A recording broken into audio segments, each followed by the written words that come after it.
आज हम शुरू कर रहे हैं एक चैप्टर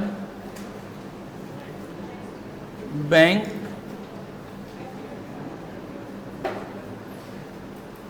रिकंसिलिएशन स्टेटमेंट।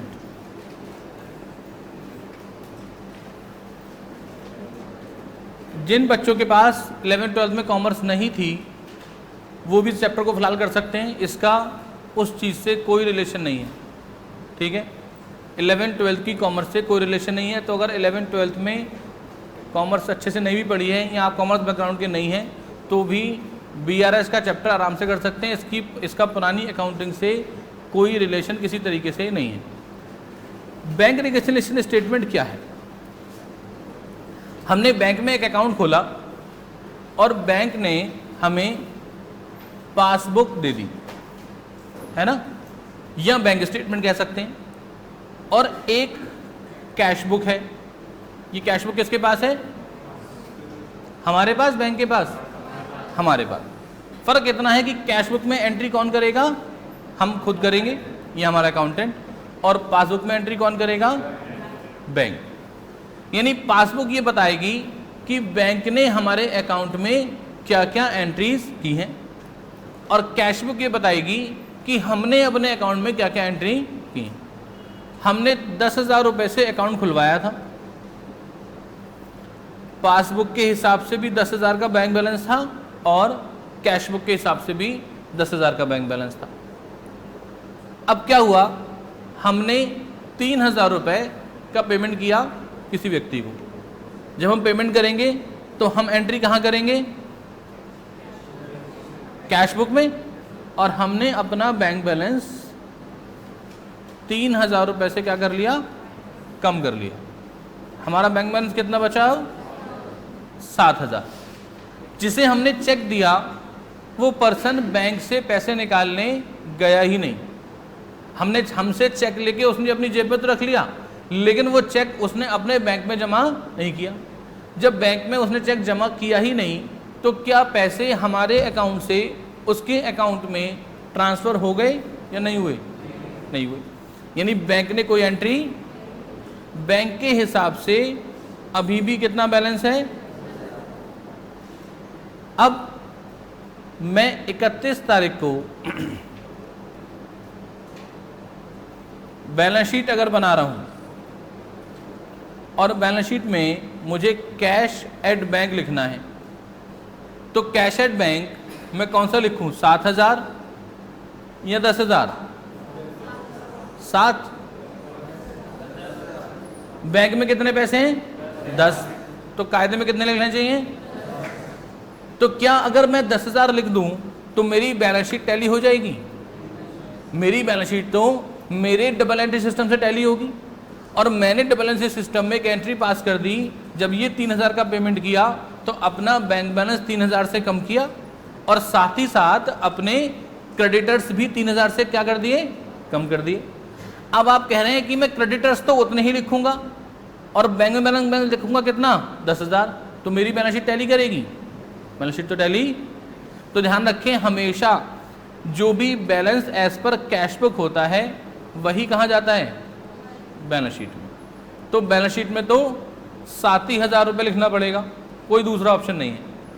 अब जब मैं 7,000 लिख दूंगा और ऑडिट होगा, ये तो मैंने एक गलती का एग्जाम्पल दिया, ऐसी बहुत सारी और गलतियां भी हो सकती हैं।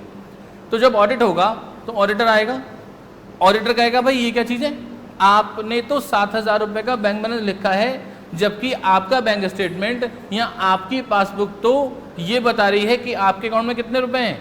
10,000। ये क्या चक्कर है?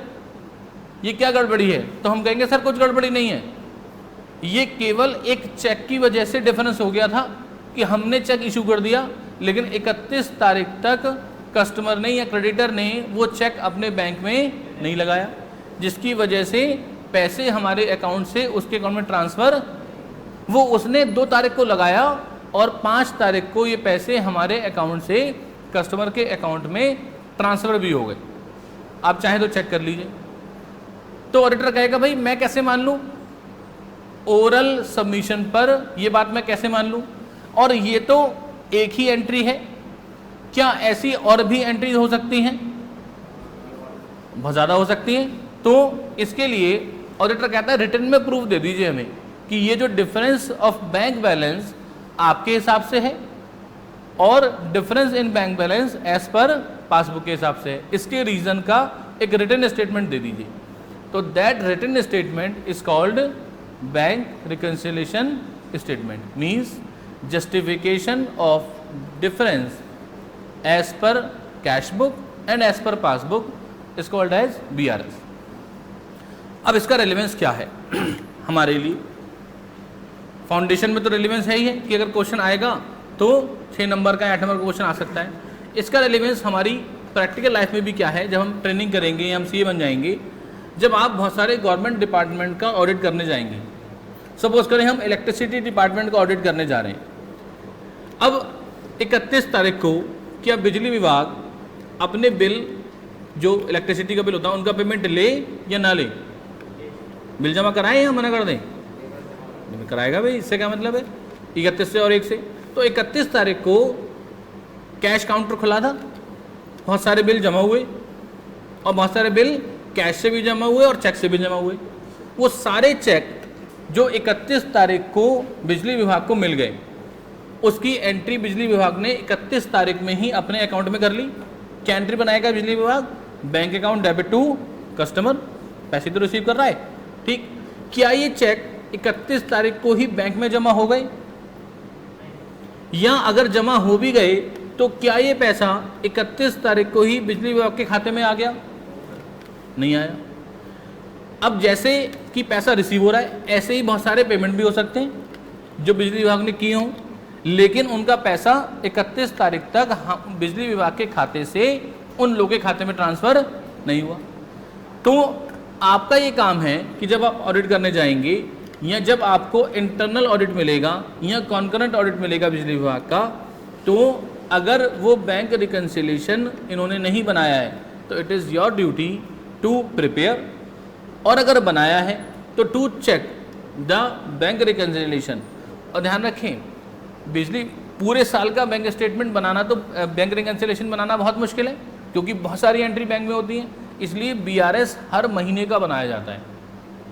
यानी जब आप ऑडिट करने जाएंगे तो आपको 12 महीने के 12 BRS अलग अलग मिलेंगे और आपको उन एंट्रीज़ को वेरीफाई करना होगा।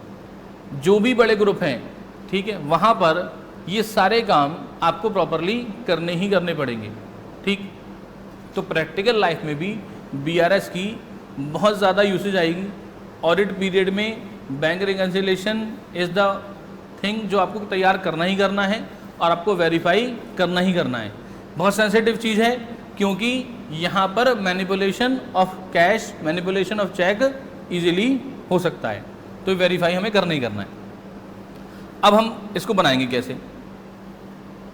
क्या 11th क्लास का जो BRS आपने सीखा था कुछ याद है किसी को?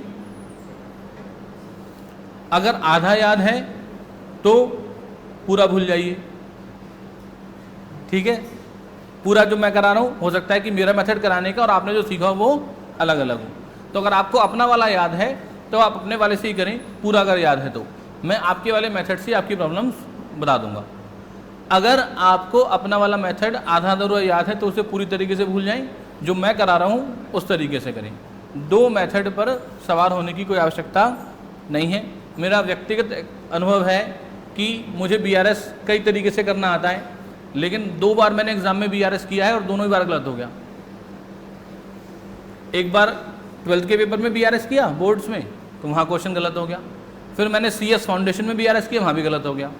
रीज़न बीइंग कि हम होशियार ज़्यादा थे। हम एक मेथड से क्वेश्चन करते थे पहले और फिर दूसरे मेथड से उसे चेक करते थे कि ठीक हो गया नहीं हो गया, तो कन्फ्यूज़न हो जाता था।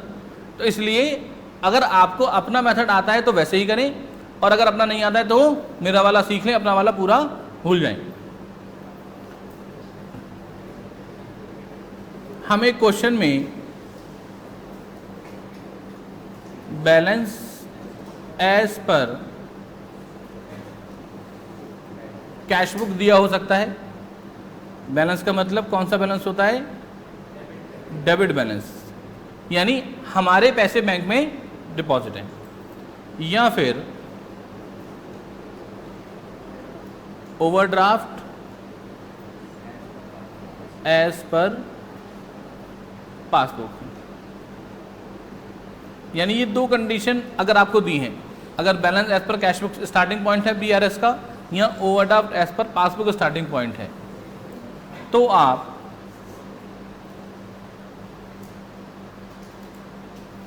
प्रॉफिट्स ऐड करेंगे और लॉसेस लेस करेंगे। प्रॉफिट क्या है, लॉसेस क्या है, हम इसके बारे में अभी बात करते हैं। अगर क्वेश्चन में ओवरड्राफ्ट एज पर कैश बुक या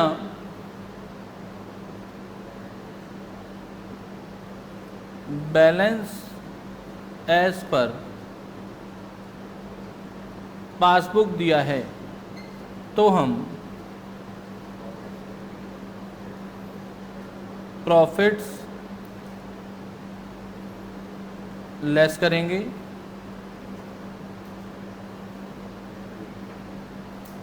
और लॉसेस ऐड करेंगे। ठीक है, इतना नोट कर लें पहले, फिर हम आगे देखते हैं कि ये प्रॉफिट और लॉस किस तरीके से होगा।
हो गया, नोट कर लिया सबने,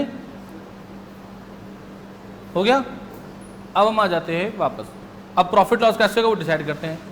देखिए इसी वाली ट्रांजैक्शन को अगर देखें तो मेरे हिसाब से बैंक में कितने पैसे हैं, 7,000। मैं ये कह रहा हूँ कि मेरे बैंक अकाउंट में 7,000 रुपये हैं, बैंक कह रहा है कि नहीं सर आपके अकाउंट में 10,000 है, तो मुझे फ़ायदा हो रहा है नुकसान हो रहा है? मैं कह रहा हूँ 7 है, बैंक कह रहा है 10 है, यानी बैंक में पैसे ज़्यादा हैं, तो मुझे क्या हो रहा है, प्रॉफिट। इट मीन्स अगर कैश बुक के मुकाबले बैंक में पैसे ज़्यादा हैं तो मुझे प्रॉफिट होगा, अगर कैश बुक के मुकाबले बैंक में पैसे कम हैं तो मुझे, किसी भी ट्रांजैक्शन की वजह से अगर बैंक में पैसे बढ़ गए तो मुझे प्रॉफिट, और किसी भी ट्रांजैक्शन की वजह से अगर बैंक में पैसे कम हो गए तो मुझे लॉस। मैं कुछ ट्रांजैक्शन बोल रहा हूँ, आप बताएंगे कि प्रॉफिट है या लॉस है। Check deposited but not collected by bank. Check deposited यानी जब हमने चेक डिपॉजिट किया तो हमने अपना बैंक बैलेंस क्या किया, बढ़ा लिया, प्लस कर दिया, लेकिन बैंक उसे कलेक्ट नहीं कर पाया, तो क्या बैंक ने हमारा बैंक बैलेंस बढ़ाया, नहीं बढ़ाया, तो हमें क्या हो गया, लॉस हो गया। Bank charges charge by bank, क्योंकि बैंक चार्ज करेगा तो हमारा बैंक बैलेंस क्या करेगा, कम करेगा। Directly deposited by customer in our bank account. Insurance premium paid by bank. Dividend on shares collected by bank. Bank charges deducted twice in cash book. अब ध्यान से नहीं सुना, अब ध्यान। Bank charges deducted twice in cash book, मैंने cash book में bank charges की एंट्री 2 बार कर दी, यानी मैंने अपना बैंक बैलेंस कितनी बार कम कर दिया, 2 बार। बैंक ने मेरा बैंक बैलेंस कितनी बार कम किया होगा, 1 ही बार, तो फिर क्या हुआ, मुझे प्रॉफिट। ठीक। Check deposited in the bank entered twice in cash book, loss. ठीक. Check collected by bank of any other customer credited in our bank account. Credited का मतलब क्या है? बैंक जब भी हमारा अकाउंट क्रेडिट करता है इसका मतलब वो बैंक बैलेंस प्लस कर रहा है, बढ़ा रहा है. और बैंक जब भी हमारा अकाउंट डेबिट करेगा इसका मतलब बैंक हमारा बैंक बैलेंस क्या कर रहा है? कम कर रहा है. ठीक है, तो समझ में आ गया कैसे करेंगे प्रॉफिट लॉस. अब जो मैंने शीट भेजी है ग्रुप पे, जरा वो खोल लीजिए.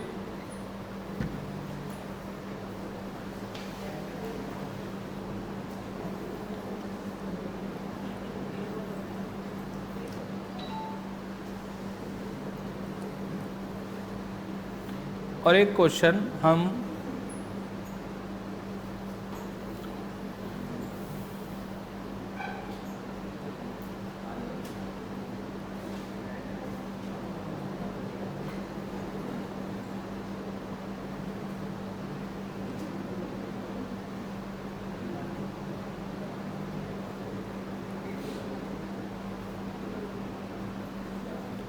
और आइए इसमें हम कर लेते हैं क्वेश्चन नंबर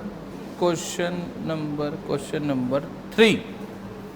क्वेश्चन नंबर 3 हम करते हैं. ठीक, क्वेश्चन नंबर 3 क्या कह रहा है? The cash book shows a balance of 12,500. Cash book 12,500 रुपये का बैलेंस शो करती है. On comparing the cash book with the passbook the following discrepancies were noted. तो हमें क्वेश्चन में दिया है बैलेंस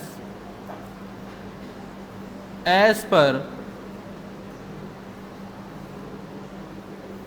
कैश बुक 12,500 रुपये. हो सकता है कि कुछ बच्चों ने जो फॉर्मेट 11 में पढ़ा हो उन्होंने प्लस और माइनस वाला कॉलम बनाया हो. ठीक है, तो अगर आपको अपना वाला फॉर्मेट याद है तभी उसे फॉलो करें, अदरवाइज ये वाला फॉलो कर लीजिए. और आपके वाले फॉर्मेट में से जो भी प्रॉब्लम्स आपको पूछनी होंगी वो बस सेपरेटली मैं आपको बता दूंगा. ठीक है, क्वेश्चन नंबर 3 जरा देखें. अब आपको बताना है कि प्रॉफिट है या लॉस है. बैलेंस एज पर कैश बुक में कौन से रूल लगेंगे? बैलेंस एज पर कैश बुक ये लिखा है, प्रॉफिट्स ऐड करेंगे और लॉसेज लेस करेंगे. देखिए जरा, पहली एंट्री है cheques issued but not presented for payment. Cheque issued, जब हमने चेक इशू किया तो हमने अपना बैंक बैलेंस क्या कर लिया? कम कर लिया, लेकिन ये पेमेंट के लिए प्रेजेंट नहीं हुआ. इसका मतलब बैंक ने अभी तक हमारे अकाउंट से पैसे कम नहीं किए, तो हमें क्या हो गया? प्रॉफिट. तो प्रॉफिट हो गया तो क्या करेंगे? ऐड करेंगे. Check issued but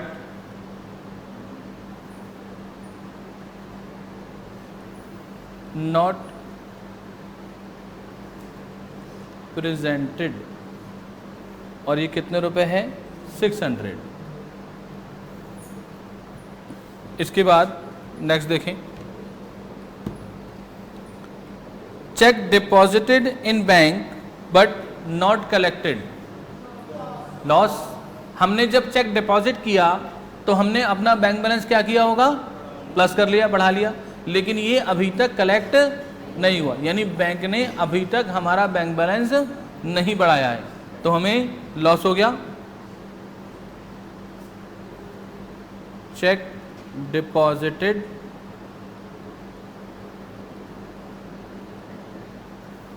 but not collected 900. आगे देखें, bank paid insurance premium. Bank ने हमारा इंश्योरेंस प्रीमियम पे कर दिया. लॉस. लॉस हो गया तो लेस करेंगे. हम बैंक को पहले से ही स्टैंडिंग इंस्ट्रक्शन दे सकते हैं कि बैंक हमारे इंश्योरेंस प्रीमियम अपने आप ही पे कर दे, हमसे बिना पूछे. तो बैंक ने इंश्योरेंस प्रीमियम पे कर दिया, हमें लॉस हो गया तो लेस करेंगे 500। नेक्स्ट है directly deposited by customer, profit. एक कस्टमर ने हमारे अकाउंट में पैसे जमा कर दिए। क्या ऐसा हो सकता है कि हमसे बिना पूछे कोई हमारे अकाउंट में पैसे जमा कर दे? बताएं, कोई भी हमारे अकाउंट में कितने रुपए जमा कर दे? हो सकता है ऐसा? बताएं, हो सकता है, कोई दिक्कत, निकाल नहीं सकता। जमा करने में क्या दिक्कत है भाई? कोई ऐसे ही बेवकूफ़ी में तो जमा करेगा नहीं। इसलिए आपका अकाउंट नंबर उसके पास होना चाहिए, आपकी अकाउंट डिटेल होनी चाहिए, जमा कर सकता है। तो कस्टमर ने हमारे अकाउंट में पैसे तो जमा कर दिए, लेकिन कस्टमर ने हमें नहीं बताया। जब हमने बैंक स्टेटमेंट देखा तो हमें पता चला कि कस्टमर ने हमारे अकाउंट में पैसे जमा करा दिए, तो हमें प्रॉफिट हो गया क्योंकि हमारा बैंक बैलेंस बढ़ गया। Interest on investment collected by bank, profit. जैसे कि बैंक हमारे पेमेंट्स करेगा, ऐसे ही हमारे इन्वेस्टमेंट्स पर बैंक कलेक्शन भी कर लेता है इनकम की। कलेक्टेड बाय बैंक 200 रुपये। बैंक चार्जेस 30 लॉस, क्योंकि बैंक ने बैंक चार्जेस हमारे अकाउंट से कम कर लिए होंगे। तो बैंक ने हमारे अकाउंट से पैसे कम कर लिए, इसलिए हमें लॉस हो गया। लॉस हो गया तो हम लेस करेंगे। अब टोटल ऐड वाली अमाउंट तो है 1600 और टोटल लेस करने वाली अमाउंट है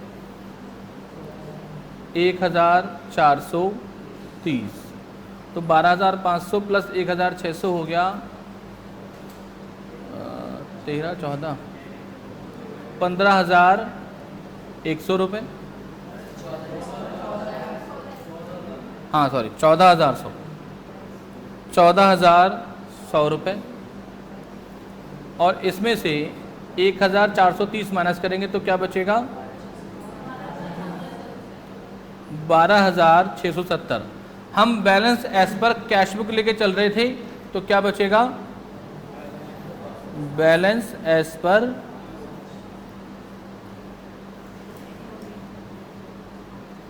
पासबुक, यानी हमारी पासबुक के हिसाब से ये बैलेंस होना चाहिए। जब हम ये स्टेटमेंट देंगे ऑडिटर को, तो ऑडिटर विल बी कन्विंस्ड कि हाँ ठीक है, ये डिफरेंस जो कैश बुक और पासबुक के बैलेंस में था, ये इन रीजंस की वजह से था और आपने इनको जस्टिफाई कर दिया। कभी ऐसा भी हो सकता है कि यहाँ माइनस वाला टोटल ज़्यादा आ जाए, जैसे यहाँ 14100 आ रहा है, हो सकता है यहाँ 15100 आ जाए। तो अगर माइनस वाला टोटल ज़्यादा आ जाएगा तो फिर रिवर्स बैलेंस बचेगा, यानी अगर हम बैलेंस लेके चल रहे हैं तो क्या बचेगा नीचे? ओवरड्राफ्ट। और अगर ओवरड्राफ्ट लेके चलेंगे तो नीचे क्या बचेगा? बैलेंस। ठीक है, तो ये ध्यान रखना है आपको। कर लेंगे इस तरीके से क्वेश्चंस। तो मैंने जो शीट आपको दी है, इस शीट में देखें जरा कितने क्वेश्चन हैं? 15। एक हमने कर लिया, कितने बचे? 14। ये कंप्लीट कर लीजिए। ठीक, जो नॉन कॉमर्स बैकग्राउंड के बच्चे हैं वो पहले 11th वाली टीएस ग्रेवाल की अगर बुक है तो टीएस ग्रेवाल की बुक से क्वेश्चंस करें, उसके बाद यहाँ करें। इसके बाद कुछ क्वेश्चंस प्रैक्टिस के लिए मैं अभी और दूंगा जो थोड़े से इससे और हायर लेवल के होंगे।